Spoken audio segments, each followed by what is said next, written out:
दोस्त स्वागत है आपका हमारे चैनल बोर्ड एक्सप्रेस पे। आज की इस वीडियो में मैं आपको बेसिक केमिस्ट्री का नेक्स्ट चीज़ पढ़ाने वाला हूँ। इसके पहले वाले वीडियो में हम आपको बेसिक केमिस्ट्री का दो तीन वीडियो शायद बना के परमाणु के बारे में बता चुके हैं कि क्या होता है परमाणु और क्या होता है अणु, दोनों में क्या है डिफरेंस और क्या क्या चीज़ें होता है। आज हम बात करेंगे कि जैसे परमाणु, आपको बताया था कि अगर हम इसको परमाणु कहें, इसको हम मान लें कि ये क्या है परमाणु, एच लिखे थे, बताया था आपको। हाइड्रोजन का मान लीजिए क्या है परमाणु है, इसका हाइड्रोजन का, तो ये हाइड्रोजन का परमाणु है।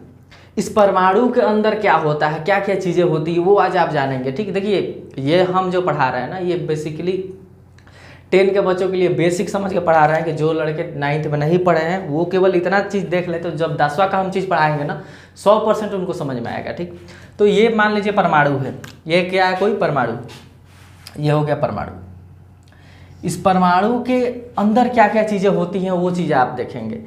तो देखिए आपको बताया था कि सबसे छोटा कण क्या होता है, किसी भी तत्व का परमाणु होता है। परमाणु आगे डिवाइड किया जा सकता है, यानी ये कहिए कि परमाणु मूल तीन चीज़ से मिलकर बना है। कितना? 3 चीज़ से मिलकर बना है। उन तीनों चीज़ों का नाम आपको याद रखना है, प्रोटॉन, न्यूट्रॉन और इलेक्ट्रॉन।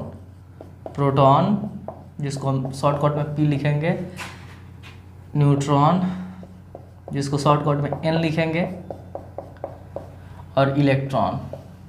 तो जो परमाणु है वो कितने चीज़ से मिलकर बना है? 3 चीज़ से मिलकर बना है। यानी अगर आप एक सिंगल परमाणु है उसमें अगर आप देख रहे हैं तो उसमें आपको 3 चीज़ देखने को मिलेगा। क्या क्या? प्रोटॉन मिलेंगे, इलेक्ट्रॉन मिलेगा और न्यूट्रॉन मिलेगा। ये कण है, ये क्या है? प्रोटॉन भी एक तरह का कण है, न्यूट्रॉन भी एक तरह का कण है, और इलेक्ट्रॉन भी क्या है? एक तरह का कण है। ध्यान समझिए, इनका खोज कौन कौन किया था ये आपको याद रखना है। तो प्रोटॉन का याद रखना है रदरफोर्ड। कौन किए थे? रदरफोर्ड। रदरफोर्ड एक साइंटिस्ट थे जो किसका खोज किए थे? प्रोटॉन का। उसी तरह न्यूट्रॉन का क्या याद रखना है? Chadwick, James Chadwick. क्या याद रखना है? जेम्स चैडविक, जो कि खोजे थे भाई न्यूट्रॉन खोजे थे। इलेक्ट्रॉन को आपको क्या याद रखना है? Thomson, J Thomson. क्या याद रखना है? J Thomson. तो ये 3 साइंटिस्ट है जो इलेक्ट्रॉन, प्रोटॉन और न्यूट्रॉन को क्या किए थे? खोज किए थे। नहीं ये कि सिंगल एटम है, ये सिंगल एटम में भी 3 चीज़ मिल के बना है। क्या क्या? इलेक्ट्रॉन, प्रोटॉन और न्यूट्रॉन।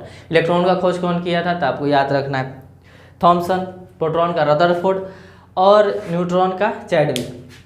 अब एक और चीज़ ध्यान समझिए, ये जो अब प्रोटॉन, न्यूट्रॉन, इलेक्ट्रॉन है, आज आप जानेंगे कि ये किस तरह रहते हैं, मतलब क्या कौन रहता है एटम के अंदर। तो ध्यान समझिए, प्रोटॉन और न्यूट्रॉन रहता है, ये है न्यूक्लियस।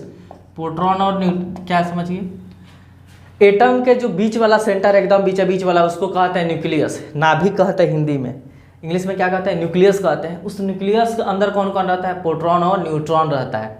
कौन कौन? प्रोटॉन और न्यूट्रॉन रहता है। कहाँ? ये हो गया एटम। इस एटम का मान लीजिए बीच में सेंटर में क्या है? एकदम बीच में नाभिक होता है, जिसको क्या कहा जाता है? न्यूक्लियस कहा जाता है। उस न्यूक्लियस में कौन रहेगा? यानी एटम के एकदम अंदर बीच में कौन रहता है? प्रोटॉन और न्यूट्रॉन रहता है। इलेक्ट्रॉन क्या करता है? तो इलेक्ट्रॉन बाहर चारों तरफ क्या करता है? चक्कर लगाते रहता है। क्या करता है? इलेक्ट्रॉन बाहर चक्कर लगाते रहता है। तो आप समझे कि कौन कहाँ रहता है। देखिए अगर आपको समझना है ये चीज़ तो देखिए, मान लीजिए फुटबॉल का बहुत बड़ा ग्राउंड है, वो है पूरा एटम, और एक छोटा सा बॉल ले लीजिए,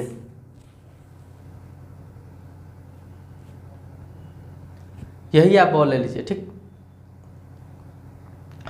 ये बॉल को बीच में रख दीजिए, ये क्या है? न्यूक्लियस है।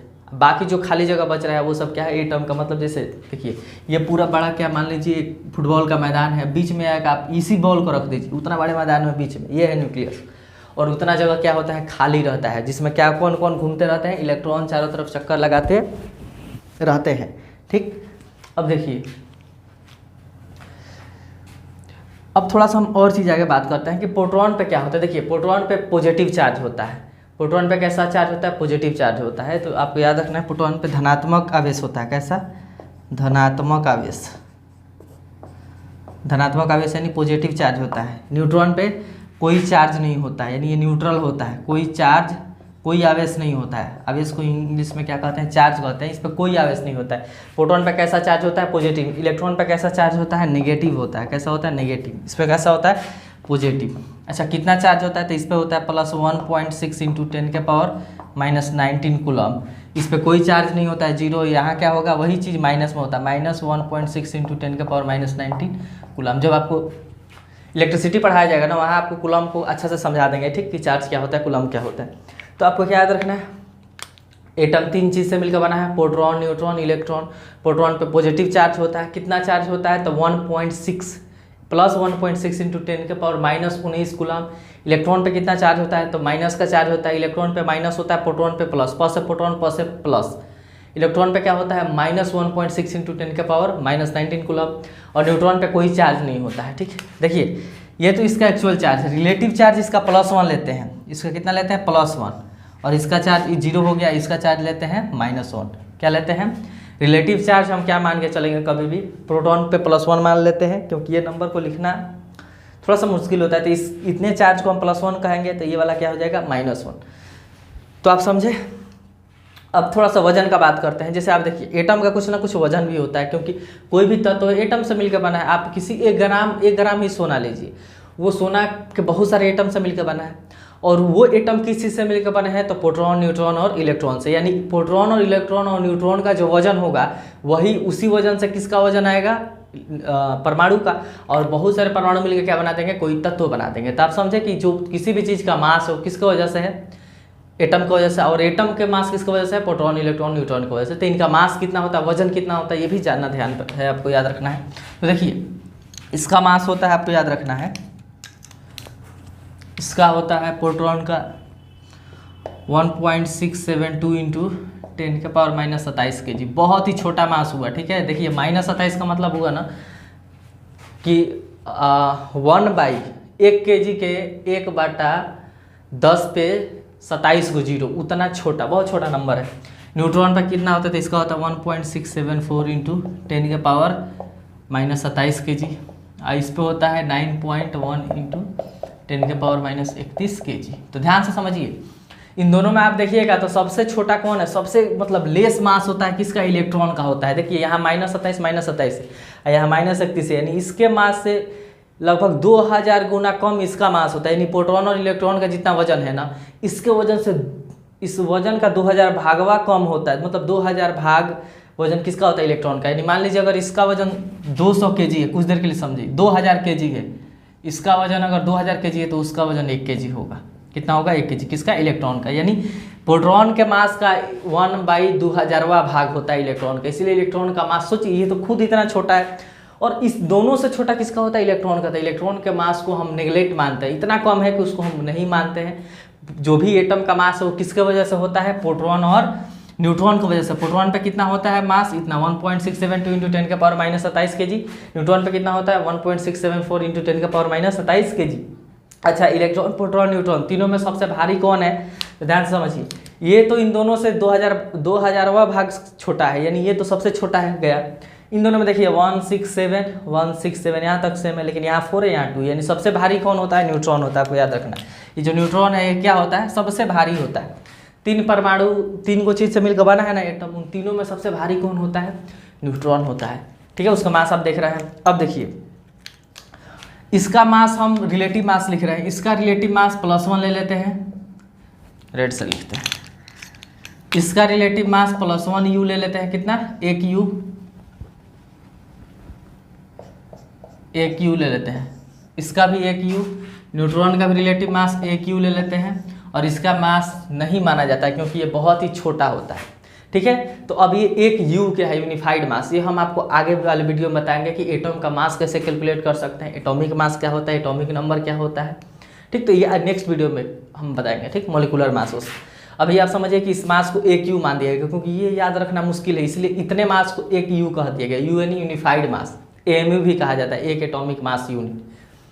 तो आप देख रहे हैं कि इसका भी, प्रोटॉन का भी, एगो प्रोटॉन का वजन कितना मानते हैं, 1 U। एगो न्यूट्रॉन का भी वजन कितना मानते हैं, 1 U। और किसी भी एटम का वजन जो है किसके चलते आता है, प्रोटॉन और न्यूट्रॉन के चलते। जैसे समझिए सोडियम आपको पता है 11 नंबर पे आता है, कितना नंबर पे आता है, 11 नंबर पे। तो ये 11 नंबर ये बताता है ना कि सोडियम में प्रोटॉन और इलेक्ट्रॉन कितने हैं, प्रोटॉन की संख्या कितना है, 11। और जितना प्रोटॉन उतना ही इलेक्ट्रॉन। आप याद कर लीजिए, किसी भी न्यूट्रल एटम में, मतलब कोई एटम ऐसा ही है तो उसमें प्रोटॉन और इलेक्ट्रॉन की संख्या क्या होती है, समान होती है। जिससे आपको, जैसे कि यही चीज़, इसको हम छूने से करंट नहीं लग रहा है। क्यों नहीं लग रहा है, क्योंकि इस पर जितने प्रोटॉन है उतने इलेक्ट्रॉन है। तब जितना प्लस चार्ज उतना माइनस चार्ज, दोनों को क्या कर दिया है, न्यूट्रल कर दिया है। अगर कोई चार्ज कम ज़्यादा हुआ, या तो प्लस चार्ज ज़्यादा हो गया चाहे माइनस चार्ज ज़्यादा हुआ, तो क्या लगेगा आपको, झटका लगेगा बिजली का। ठीक, तो कोई भी एटम है ना उसमें प्रोटॉन और इलेक्ट्रॉन की संख्या क्या होती है, सेम होती है। न्यूट्रल एटम है तो प्रोटॉन और इलेक्ट्रॉन की संख्या सेम होगी।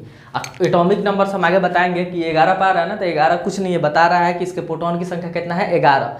सोडियम में प्रोटॉन यानी सोडियम का आप एगो एटम लीजिएगा, मान लीजिए सोडियम का एटम है, ठीक। तो ये सोडियम के एक एटम में कितने प्रोटॉन होंगे, 11 गो प्रोटॉन होगा। अब प्रोटॉनवा कहाँ होगा, न्यूक्लियस के अंदर, यानी बीच में 11 गो प्रोटॉन होगा। इसमें इलेक्ट्रॉन कितना होगा, तो 11 गो इलेक्ट्रॉन होगा। इलेक्ट्रॉन कहाँ कर रहा होगा, तो इसके चारों ओर घूम रहा होगा। अब कैसे घूमेगा वो अभी आपको हम बताएंगे, किस मतलब कहाँ कहाँ घूमता है। ये समझिए कि इलेक्ट्रॉन नाभिक के चारों ओर घूमते रहता है। अच्छा, न्यूट्रॉन कितना है तो याद करना पड़ता है, ठीक। इसमें न्यूट्रॉन वैसे 11 है ना, 12 हो जाएगा, 12 के आसपास होता है। तो देखिए अब हम बात करते हैं कि इलेक्ट्रॉन रहता कैसे। आप समझे इतना चीज़, आप इसको लिख लीजिए, मिटा रहे हैं।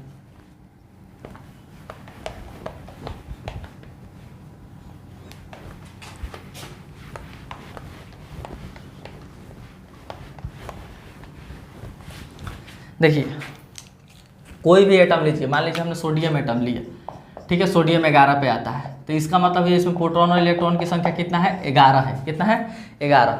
तो जो सोडियम है ना इसमें प्रोटॉन 11 गो प्रोटॉन होगा और कुछ न्यूट्रॉन होगा। न्यूट्रॉन याद करना पड़ता है, ठीक। 12 गो मान लीजिए, 12 गो के आसपास होगा, 12 न्यूट्रॉन है।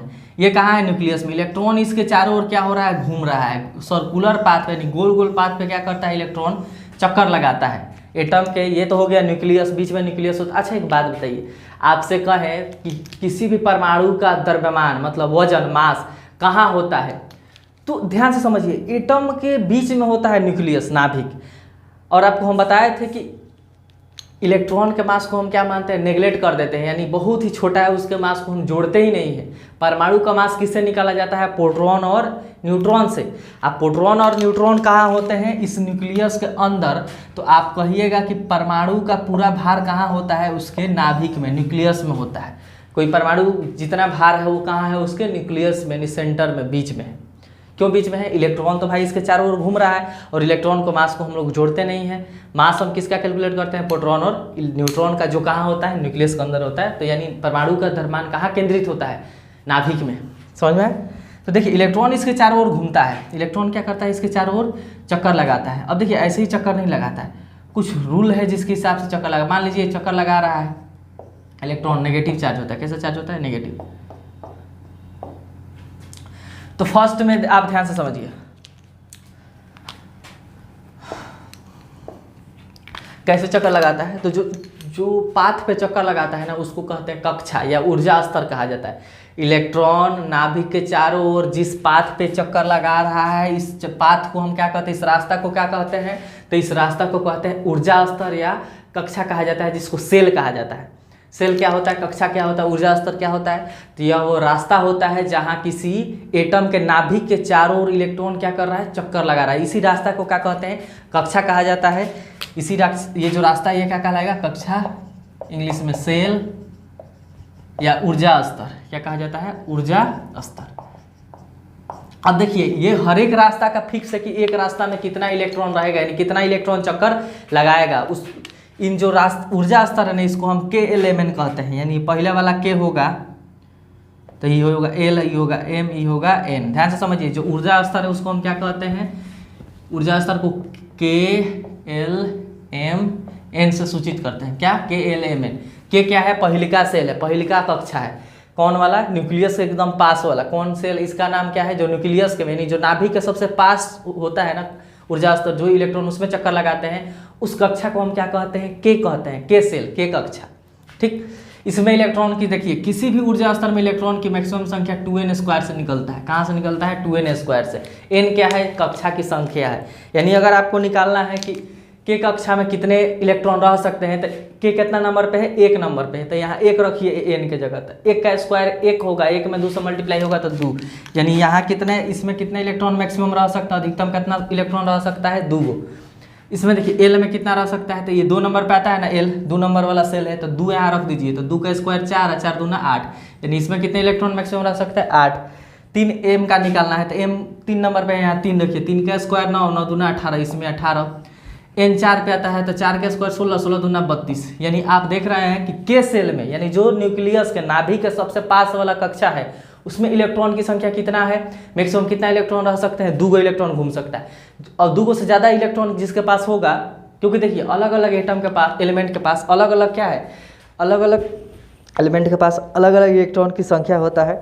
किसी के पास 2 इलेक्ट्रॉन है, किसी के पास 4 है, किसी के पास 5 है, किसी के पास 6 है, किसी के पास 7 है, किसी के पास 50 है, किसी के पास 100 है।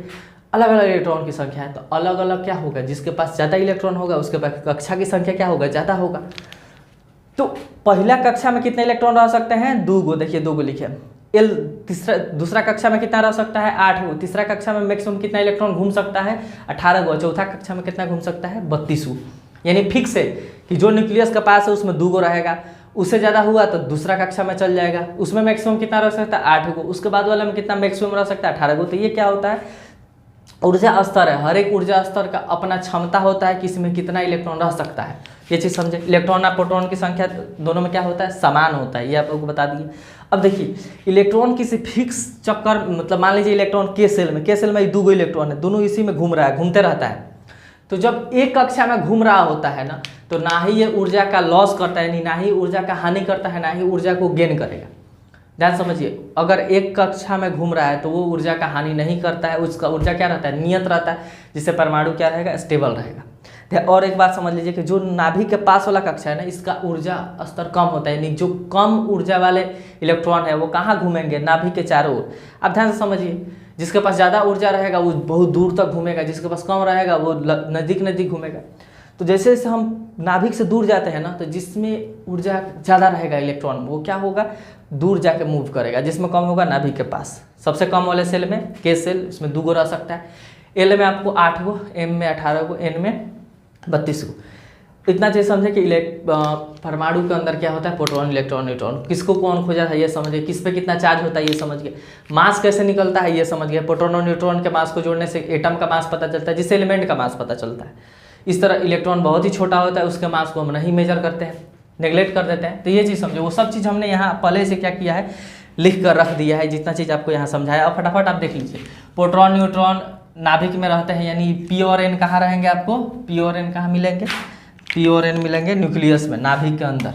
प्रोटॉन न्यूट्रॉन कहाँ मिलेंगे, नाभिक के अंदर। तो देखिए नाभिक के अंदर कैसा चार्ज, प्रोटॉन पर कैसा चार्ज होता है, पॉजिटिव होता है। तो नाभिक का आवेश कैसा होता है, नाभिक धनात्मक होता है, पॉजिटिव होता है। क्यों, क्योंकि नाभिक के अंदर है प्रोटॉन और न्यूट्रॉन। न्यूट्रॉन पे कोई चार्ज नहीं है, लेकिन प्रोटॉन पे कैसा चार्ज है, धनात्मक चार्ज है, पॉजिटिव चार्ज है। इसलिए नाभिक का चार्ज कैसा होता है, पॉजिटिव। अब बाहर इलेक्ट्रॉन का चार्ज कैसा है, नेगेटिव। पॉजिटिव नेगेटिव को क्या करते हैं, खींच कर रखते हैं, जिससे इलेक्ट्रॉन चारों तरफ क्या लगाते रहते हैं, चक्कर लगाते रहते हैं। तो प्रोटॉन न्यूट्रॉन नाभिक में रहते हैं। प्रोटॉन की संख्या बराबर न्यूट्रॉन की संख्या नहीं है, प्रोटॉन की संख्या बराबर इलेक्ट्रॉन की संख्या, या इलेक्ट्रॉन लिख दीजिए, गलती से लिखा है, इलेक्ट्रॉन की संख्या। इलेक्ट्रॉन नाभिक के चारों ओर चक्कर लगाते हैं, जिन्हें ऊर्जा स्तर कक्षा या सेल कहा जाता है। सेल का नाम K11 होता है। किसी भी कक्षा में अधिकतम इलेक्ट्रॉन की संख्या 2n² होता है। अभी आपको समझाया कि मैक्सिमम कितना इलेक्ट्रॉन घूम सकता है, तो 2n²। प्रत्येक सेल का अपना ऊर्जा स्तर होता है, यानी K सेल का फिक्स है कि इतना ऊर्जा जिसके पास है वो K सेल में घूमेगा। L सेल का फिक्स है कि जिसके पास इतना ऊर्जा है वो L सेल में घूमेगा। उसी तरह निश्चित कक्षा में घूमते रहने पर ऊर्जा क्षय नहीं होता है, जिससे परमाणु क्या रहता है, स्टेबल रहता है। यानी इसमें घूम रहा है, मान लीजिए इस फर्स्ट कक्षा में घूम रहा है दोनों इलेक्ट्रॉन, तो इसी में अगर ये घूम रहा है ना, तो ऊर्जा लॉस नहीं होता है, जिससे परमाणु क्या रहता है, स्टेबल रहता है। तो ये चीज़ आप समझे। नेक्स्ट वीडियो में हम जानेंगे कि परमाणु द्रव्यमान क्या होता है, परमाणु क्रमांक क्या होता है। जैसे आपको बताया कि 11 नंबर पे आता है क्या, सोडियम।